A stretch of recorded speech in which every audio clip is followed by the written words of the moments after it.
আসসালামু আলাইকুম। সাপ্তাহিক টেকনিক্যাল অ্যানালাইসিসে আপনাদেরকে স্বাগত। গত সপ্তাহে আমরা আশা করেছিলাম মার্কেট আপ ট্রেন্ড থাকবে, তবে আমরা মাত্র 2 কর্মদিবস পজিটিভ দেখেছি।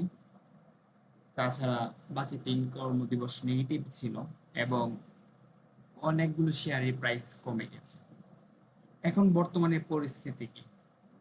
বর্তমানে পরিস্থিতি অনুযায়ী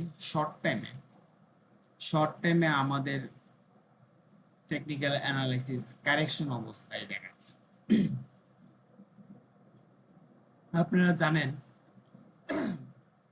আপনারা জানেন কারেকশন এবং ডাউন ট্রেন্ডের পার্থক্য। কারেকশন হচ্ছে আপ ট্রেন্ডের বিপরীতে মুভমেন্ট করা, এবং ডাউন ট্রেন্ড হচ্ছে যেই মুহূর্তে লোয়ার লো তৈরি করে নিচের দিকে দাবিত হবে। তো বেশি দিন কারেকশন যদি করে তখন ডাউন ট্রেন্ডে পরিণত হতে পারে।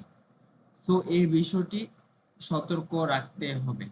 তাছাড়া মার্কেট অনেকটাই নেগেটিভে আছে এবং শেয়ারগুলোর পজিশনও অনেকটা কারেকশনে আছে। সো এইসব বিবেচনা করে আগামী সপ্তাহে বুঝে শুনে বাই করা উচিত, এবং যদি কোনো স্টকে প্রফিট বুক করতে হয় বা বুক করার সুযোগ থাকে সেখান থেকে আমরা প্রফিট বুক করে অপেক্ষা করতে পারি।